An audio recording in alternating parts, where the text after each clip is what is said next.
আমার আপনার নবী বলেছেন আমার উম্মতের মধ্যে ৭৩টি ফিরকা হবে, কুল্লুহুম ফিন্নার ইল্লা মিল্লাতান ওয়াহিদা।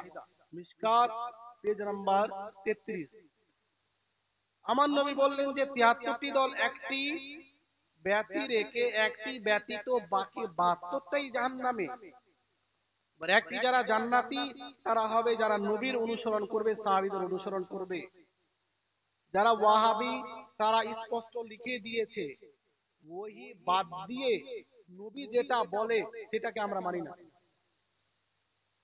স্পষ্ট লিখে দিয়েছে ওহি বাদ দিয়ে নবী নিজের তরফ থেকে যেটা বলে সেটাকে আমরা মানি না। নবীর সুন্নাত থেকে আগে বের হয়ে গেছে। তারপরে ইসমাইল দেহলভি ওয়াহাবি লিখে রেখেছে যে সাহাবীদের কথা আমাদের জন্য দলিল নয়, আমরা সাহাবীদের মানি না। ফতোয়া নাজিরিয়ার মধ্যে স্পষ্ট লিখে রেখেছে আমরা সাহাবায়ে কেরামদের মানি না। অথচ আমার নবী বললেন জান্নাতি দল কে হবে, মা আনা আলাইহি ওয়া আসহাবি, যারা আমার পথে থাকবে এবং আমার সাহাবায়ে কেরামের পথে থাকবে তারা হলো জান্নাতি। বলেন সুবহানাল্লাহ। ওয়াহাবিরা নিজের প্রমাণ দিয়ে দিল, নিজের পরিচয় দিয়ে দিল।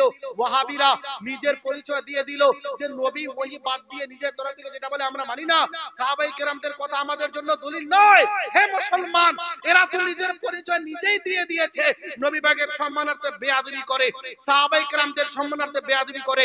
ওয়াহাবি তাদেরকে বলা হয় যারা নবীদের সম্মানার্থে বেয়াদবি করেছে, ওলিদের সম্মানার্থে বেয়াদবি করেছে, ইসলামের একাধিক মৌলিক বিষয়কে অস্বীকার করেছে। যখন একজন ব্যক্তি ইসলামের মৌলিক বিষয়কে অস্বীকার করে নেয় প্রকৃত মুসলমান থাকে না। যখন প্রকৃত মুসলমান থাকে না তার পিছনে নামাজও হবে না, নামাজও বাতিল। আপনার আমার নবী বলেন ফালা তুসাল্লু মাআহুম ওয়ালা তুসাল্লু আলাইহিম, তোমরা তাদের জানাজার নামাজও পড়বে না, তাদেরকে সালামও দিবে না। তাদের সালামও দেওয়া যাবে না, জানাজার নামাজও পড়া যাবে না।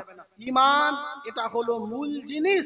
যদি কোনো ব্যক্তি নবীর সম্মানার্থে বেয়াদবি করে দেয় সে ইসলাম থেকে বেরিয়ে যায়। এইজন্য কোন ওয়াহাবি যদি প্রকৃত ওয়াহাবি হয়, আসলে ওয়াহাবি হয়, বাস্তবে ওয়াহাবি হয়, তাহলে তার পিছনে নামাজ পড়া বাতিল, তার পিছনে নামাজই হবে না। যখন নামাজই হবে না তখন নামাজও জানাজা পড়ে না। এইজন্য নামাজ পড়া